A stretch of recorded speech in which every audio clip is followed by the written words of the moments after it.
Hello, Monetization Nation. Today, I am joined by Greg Poirier. Greg Poirier is the founder and president of CloudKettle, a consultancy focused on improving operations and revenue growth for large organizations.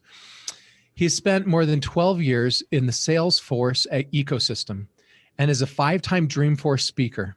He's a sought-after presenter and advisor specializing in marketing and sales operations for SaaS companies. Thank you so much for joining us today, Greg. Thanks for having me, Nathan. Can you share with us something that you are super passionate about? I would say, it depends if we're talking about inside work or outside work. If we're talking about, okay. If we're talking about outside work, I'm very passionate about the environment. Just seems like a pretty big problem that's going to affect all of us globally. If we're talking about inside work, I'm very passionate about company culture. Ironically, for a company that is really focused on building around software systems, we spend a lot of time thinking about the people and the human side outside the software system. And I think we've done a pretty good job at reflecting that in the culture at CloudKettle, but also in helping some of our clients with that as well. What is your best story of helping improve culture within a company, and maybe your best secret or strategy for doing that? I would say I've been incredibly fortunate in my career a number of times. But one of the key things that has bubbled up across, 3 or 4 companies I've worked at since I graduated from university is that I had really, really great leaders. And when I worked at Empire Theaters, as an example, I was very fortunate that I reported to Sue Oland and Dean Leland, and we had a really great CEO, and they were very focused on company culture. And they did really amazing things like have a quarterly all hands meeting that they broadcast to every movie theater across the entire country so that every single employee, including every 16-year-old popcorn popper, every night cleaner, every single person could see the CEO get up in front of the camera and the entire leadership team and communicate where the organization was going. And then, I was very fortunate. I went to Radian 6, and Marcel Lebrun and the leadership team there did something very similar, although at a smaller scale because we didn't know movie theaters were a SaaS company. And, I had the benefit of also seeing, once we got acquired by Salesforce, how Mark Benioff put his own much bigger spin on that, of course. But I've just had that benefit of having those people who practiced a great deal of transparency and believed in communicating and the importance of communicating how the business was run and what was affecting the business to everybody in the organization, not just other managers. And I like to think, at least, that we've brought a large part of that into CloudKettle, and I think it's made a really big difference as we've grown. Could you share with us your story of your journey to become an enterprise sales expert? I graduated with my MBA around one of the tech busts, and I had every intention of going into marketing at a technology company, and obviously the timing was not optimal for that. So I ended up taking a very entry-level role at a cinema chain where I was 50% marketing coordinator, 50% junior salesperson. And that sales job was phoning people and asking if they wanted to buy ads in front of the movie, or phoning teachers and asking if they wanted to book class trips to one of our movie theaters. So as cold an entry into sales as you could get. But I learned a lot from it. And, I had the benefit that organization at the time knew that they were about to go on an acquisition spree. And we went from being a little, very small regional cinema chain into being one of the largest cinema chains in North America. Now, I didn't know that when I joined, but they knew. And I think they had, a plan for me in some way. And I was very fortunate that, as part of that growth, I got to really grow. And I went from that very entry-level role to, having the ability to be the person that ran all of digital advertising.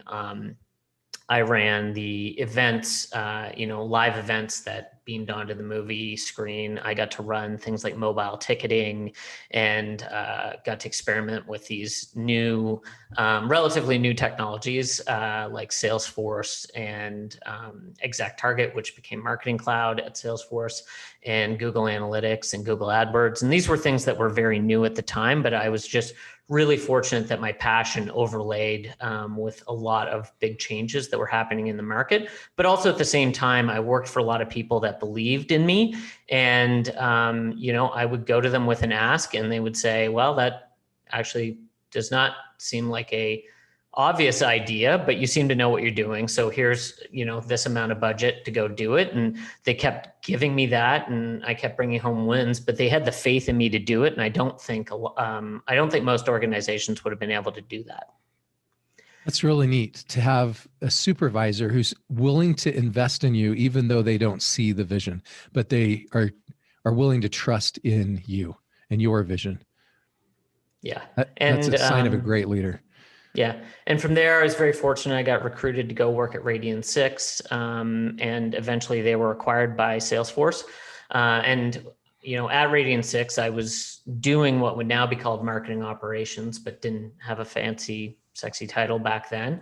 Very fortunate that we got acquired by the company that, I was really passionate about the platform for. So that obviously was great for me. And then, later recruited to go build up marketing operations and sales operations ecosystems at two other B2B SaaS companies, and then eventually became COO of the last one, and eventually it was acquired, and decided along with two other people who had worked with me at Radian6 that we would go off and start this company called CloudKettle, where we would do the fun stuff that we loved about our jobs, but not necessarily have to deal with some of the other stuff we weren't as enthusiastic about in terms of, the leadership roles of, meeting with boards and going out and closing investment rounds and a lot of other stuff that's part and parcel of running a B2B SaaS company that, in our senior roles of CEO and COO, et cetera, of these SaaS companies we've been recruited to, we didn't really want to do that anymore. We want to go back to doing the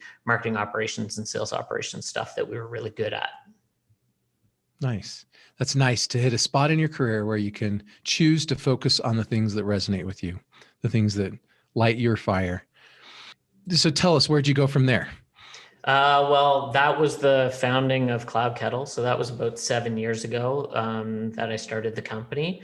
And, we've been very fortunate that we've grown along with our customers since then. We made the decision very early on that we want to focus on the Salesforce ecosystem.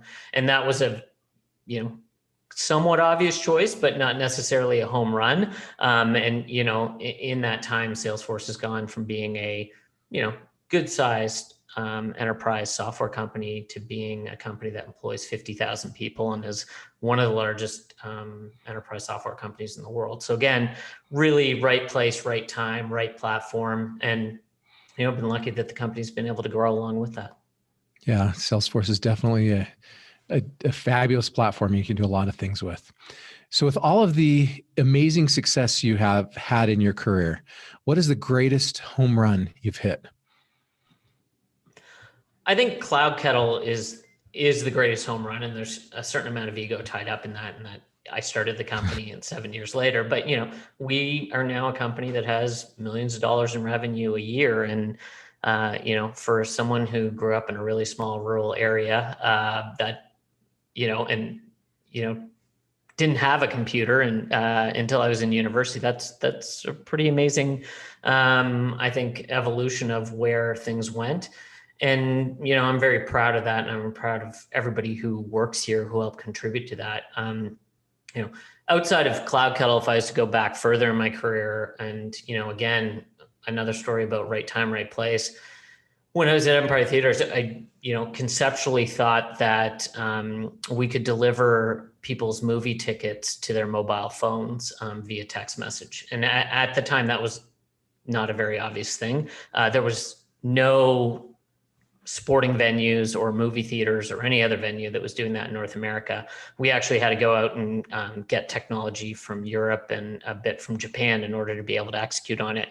And it just happened from a timeline perspective that when we were going out and doing it, one of the Harry Potter movies and also the first Twilight movie were coming online. And those happened to be very specifically aligned with a group of people who are highly likely to want to do things on a mobile device. And again, in 2021, this sounds really obvious, but at the time I remember going to senior leadership at the company and having to explain how you would use a text message on, a mobile device, and walking them through that. Right place, right time. Twilight was sold out every back-to-back screening for weeks at every movie theater in North America, and a lot of those people were teenagers who were very eager to use their phones, and just it blew up. We could have never have estimated the order of magnitude of tickets that we sold on mobile devices. So and again, some people had faith, gave some budget, allocated a lot of resources, and we're very fortunate that it worked out. Yeah, and with that demographic, you almost get a first mover competitive advantage by doing something first, where people think it's cool and want to try doing something like that the first time. What's the biggest mistake or failure you've had in your career, and what'd you learn from it?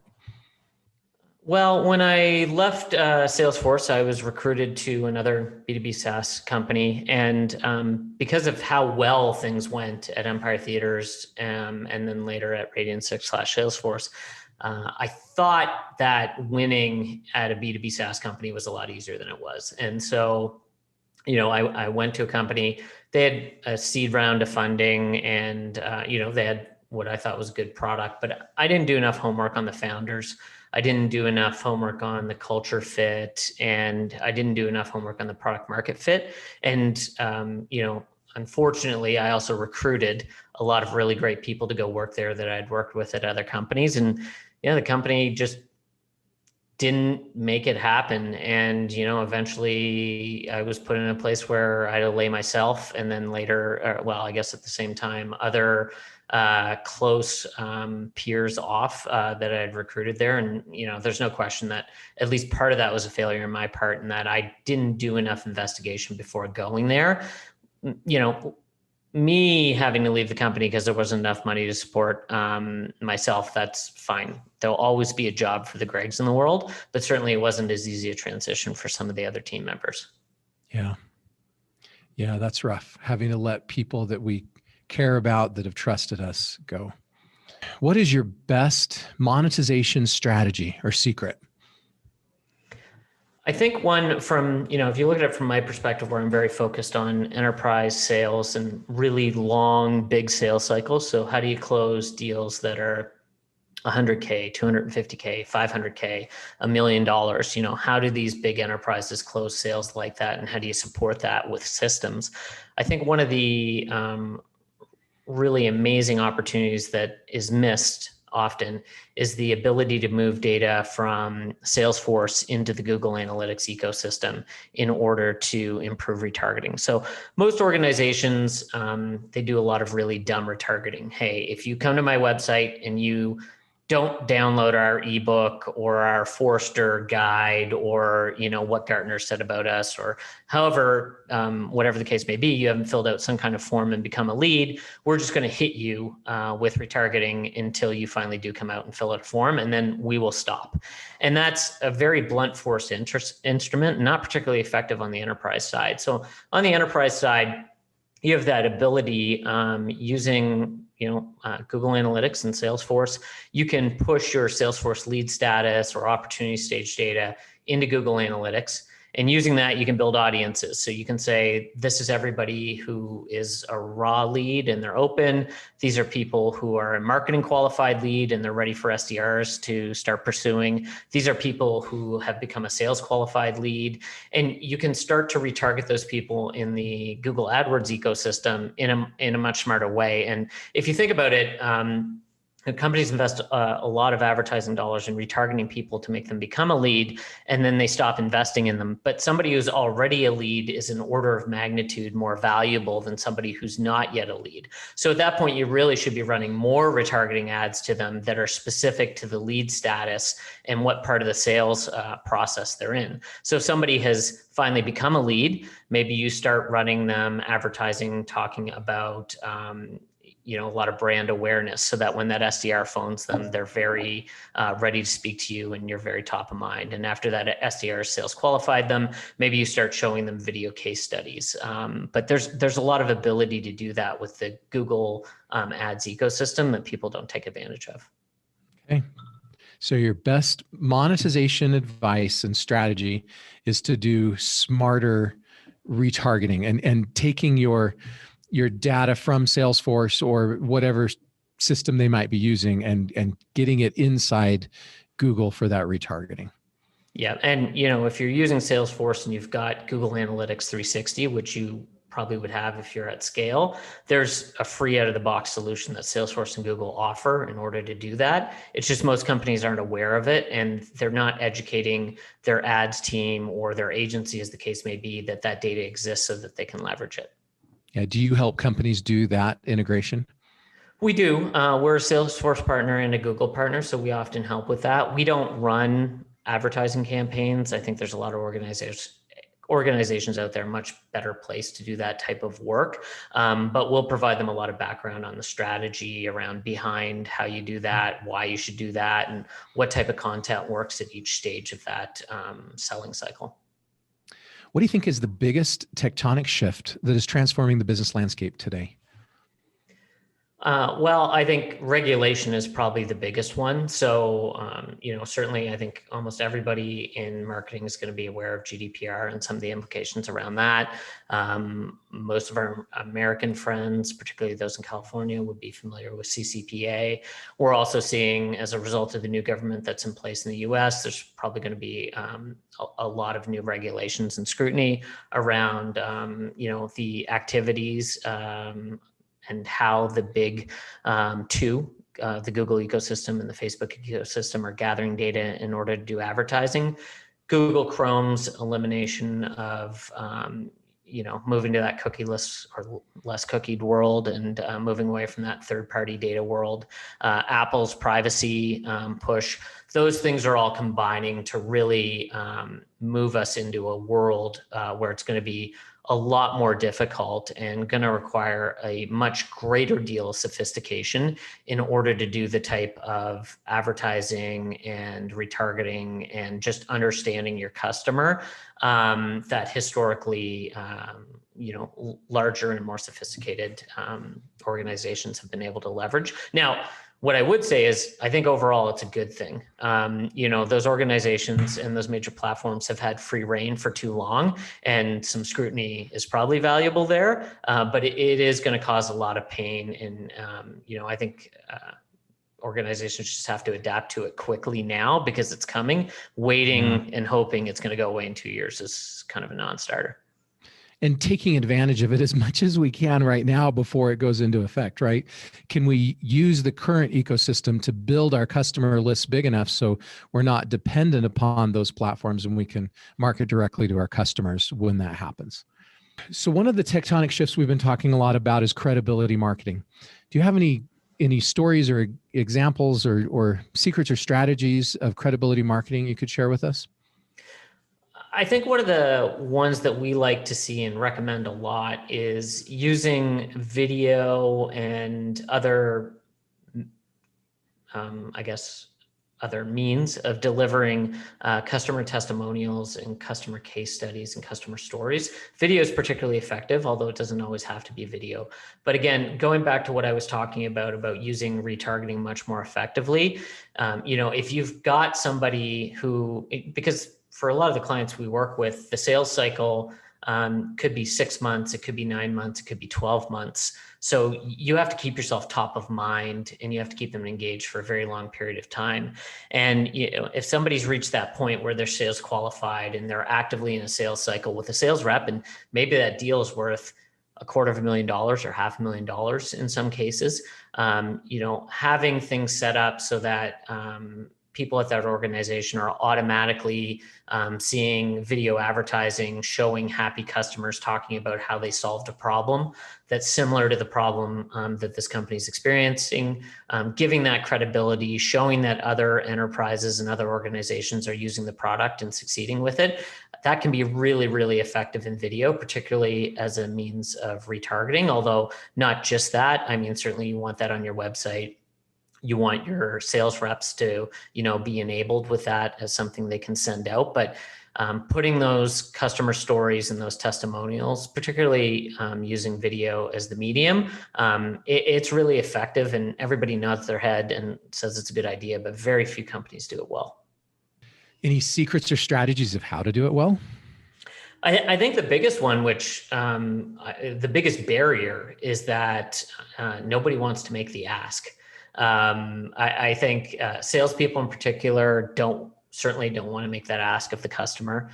Customer success managers, they really are focused on making the customers happy as possible, and they feel awkward asking for what they perceive to be a favor. The way I look at it, and certainly at Radian 6, we did a really great job of this. I can't take credit for it, but other people did a really great job of this, is you position it, and it's not false. It's very true. You position it as a great opportunity to provide exposure to somebody at that company who's doing an amazing job. So it's not, hey, can you do me a favor?